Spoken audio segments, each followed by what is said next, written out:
So today, guys, we're going to continue our strengthening of the bond between us to become best friends.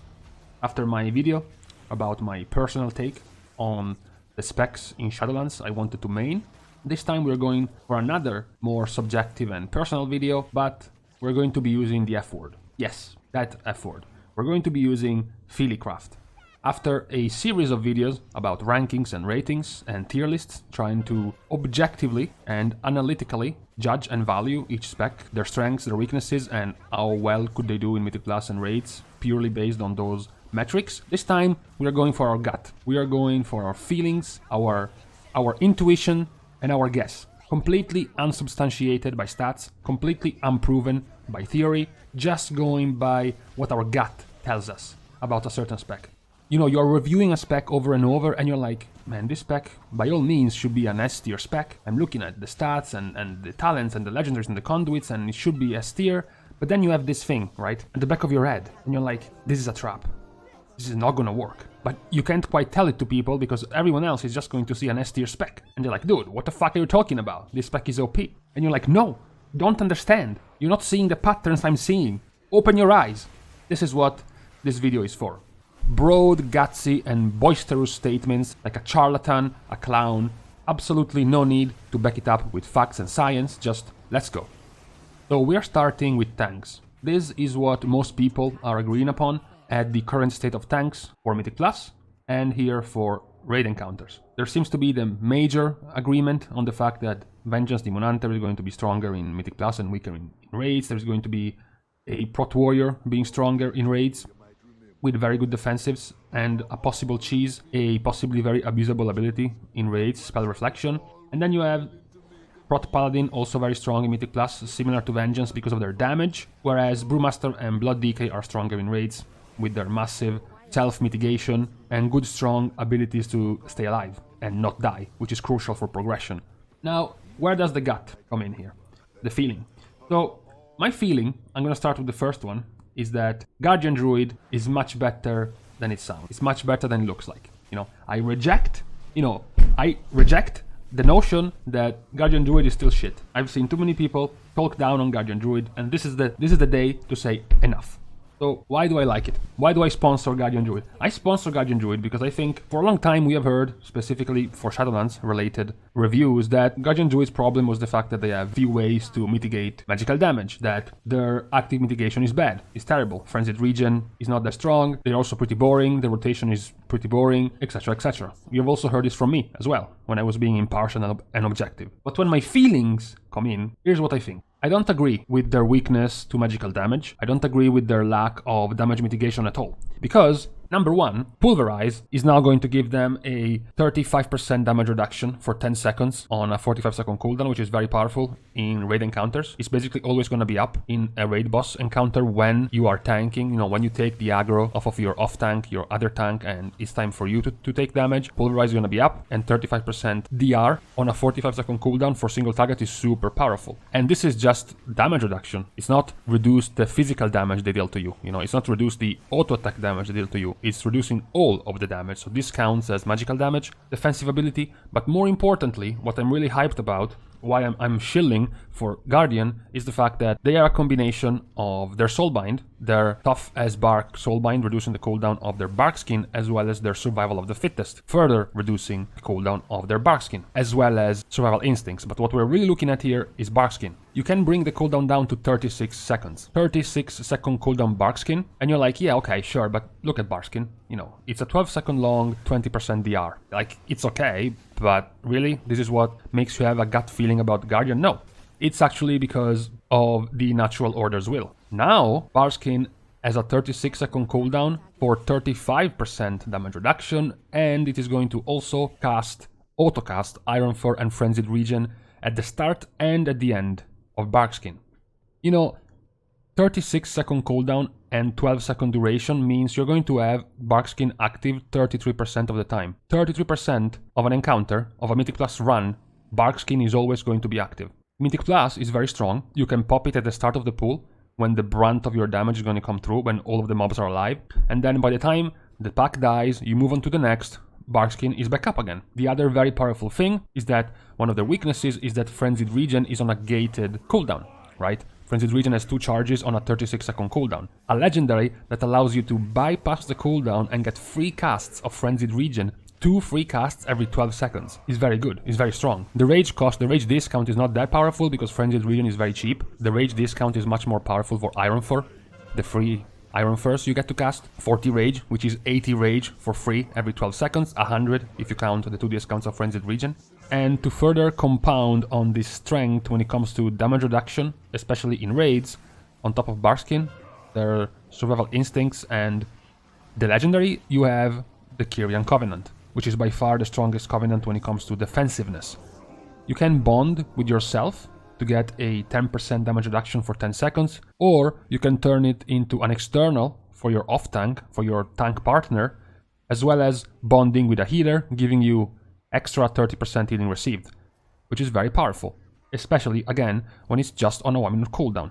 So this is why I am shilling for Guardian Druid. My gut tells me it's going to be more powerful than it looks like, because yes, they do have weaker ways, baseline, to defend themselves against magic damage, but when you count Pulverize, when you count the whole combo that makes their Barkskin super powerful, I think it is being slept on, especially in raids, when Pulverize targeting a single target, so the big fat boss, is going to be super powerful. Because of course, in Mythic Plus, you still take damage from multiple sources, most of the time the most dangerous ones, and Pulverize loses some value.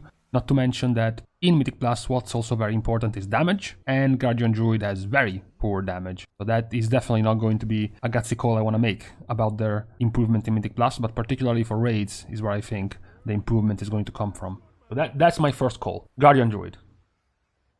So Vengeance has gone to being considered an S-tier tank spec for Mythic Plus because of their damage, because of the way they function in Mythic Plus, because they get massively increased capabilities when it comes to dealing with multiple targets. A lot of their ways to prevent damage is from essentially healing back up from the damage they do. So obviously, if you are in AoE, you can heal for more, meaning you get to sustain for more. Their damage mitigation, not their healing, just their damage mitigation is very weak, which is why, as a result, they are weaker in raid encounters. My call for Vengeance is that, is it really a gut call? Is it really like, should this count as cheating? Because the call is that it's going to scale poorly very, very quickly and it's going to drop out of favor.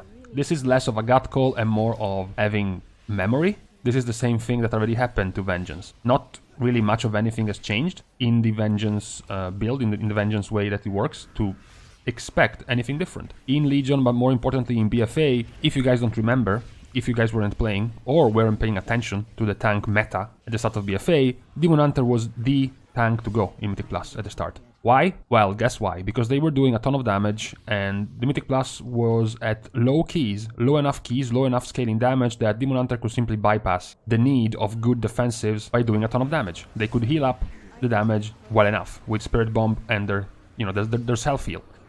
So I do think it is going to be in a similar situation to what happened before. Right now, Vengeance is looking very strong, it's looking very powerful in Mythic Plus because of the damage they do. We know tanks in Mythic Plus doing damage is very important, right? So it will start off very strong, but it is going to drop off eventually. You will get to a breakpoint of keys in Mythic Plus where simply doing a ton of damage as a tank to heal back up is not going to be enough anymore. You will need stronger mitigation, you will need stronger ways to stay alive, and Vengeance at that point becomes just a weaker Death Knight in terms of defensives. You're gonna heal yourself up, but you won't have the armor and the defensive cooldowns that the Blood Death Knight has. You will just die as a Vengeance Demon Hunter. Probably not as bad as in BFA. If you go Kyrian and you take Elysian Decree, is a very good extra damage burst, as well as the extra Soul Fragment generation on a 1-minute cooldown, plus the fact that you get the Vial of Serenity can probably make them a little bit more durable compared to BFA, where they just dropped off a cliff. In Mythic Plus, because of the current insane scaling of Elysian Decree, 350% attack power is going to be converted into a ton of healing because of your frailty, as well as the lesser soul generation for even extra healing. And in single target, they are currently being carried by the combination of Fiery Soul and Fiery Brand. Fiery Brand is a 40% DR on a 1-minute cooldown, which is pretty good. Not as good as Barkskin, but is still powerful, and the legendary giving you extra cooldown reduction for Firebrand makes them more powerful, but then again, this is strictly single target, strictly on one target. Essentially, since we're talking about Guardian Druid, it's like Pulverize, only focusing one target, so it's not as powerful. So that's why I think eventually the scaling is gonna catch up to them. Their defensives, their armor, and their passive ways to defend themselves outside of heavy life stealing, heavy life leeching, and sustain from healing is gonna be outscaled, and defensives will become more important, and that's when I think they will lose a lot of value.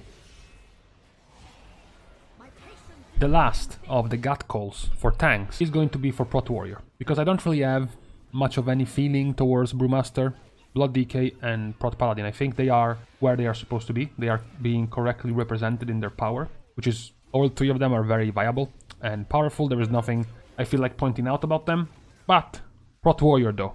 So last time I went over Prot Warrior was like over a month ago, and I rated it very lowly. It wasn't very powerful, it was in a pretty bad state. Now, let's be perfectly honest. They are still not in an amazing state, particularly their Mythic Plus capabilities are still very poor because of their damage, missing a lot of it. However, they have been strengthened over time in raid encounters. I already rated them higher in raids than their capabilities in Mythic Plus because of their cooldowns. One of the strongest feats when you want to be a tank in raid encounters is strong cooldowns. Big, thick, strong cooldowns. And Warrior, as the boomer spec it is, still has Shield Wall and Last Stand, basically since vanilla. They have Demo Shout as well, and for raids they also have Rallying Cry. This is still there and is still very powerful. The improvements they have gotten is what makes me have the gut call that they are going to be more represented in raids than people might think, given the reputation and the ratings they have gotten in the beta for a long time. Their legendary, The Wall, which has been recently buffed, is very strong because reducing the cooldown of your shield wall by 5 seconds is very powerful, especially when you can play with Devastator and with Anger Management. Obviously, Anger Management giving you a cooldown reduction extra, as well as Devastator resetting the cooldown on Shield Slam, giving you even further cooldown reduction. You can even go for Conduits, reducing the cooldown of Shield Wall by even more, which is going to bump up the amount of times you can use your strongest defensive. 50% DR is one of the strongest defensives that a tank can have. But the real suspicion I have about Warrior is Spell Reflection. Spell Reflection works on a lot of abilities from bosses, and it can be, in many of those situations, it can essentially be the equivalent of a cooldown, like an actual tank cooldown. The difference is that this tank cooldown only has a 25-second cooldown. Several of those boss mechanics that are going to apply stacking DOTs, stacking debuffs, the things that usually force you to tank swap, to change tanks because otherwise you will be taking too much damage, etc, etc. Warrior can basically bypass them, a lot of them, thanks to Spell Reflection, which I feel like is going to be very valuable in raid encounters, and is going to bump up the value of Prot Warrior. And so this was the last of the feelings and gut calls about tanks for Shadowlands based on absolutely nothing, absolutely no proof and no hard evidence. And this was just me, waking up in the middle of the night going, why people don't realize this about Guardian Druid? And that's it. Eventually, of course, as the expansion develops, I'm going to be making some videos about how the specs are performing in raids and in Mythic Plus, as soon as we start seeing, tons and tons of people playing, as well as a final prediction right before Castelnatria is going to open. But for now, this is what I feel about for tanks. After this, we will have risky calls for the healers, and then range DPS and melee DPS. So tell me, what do you guys think is going to be the underrated tank people are sleeping on? If you're seeing patterns in the sky nobody else is seeing, and you have realized something, feel free to post your theories. Don't worry, I forbid anyone to laugh at them. Only I will. Only I have that privilege in here. And with this, we are done. See you guys soon, and in the meantime, I'm off shielding Guardian Druid.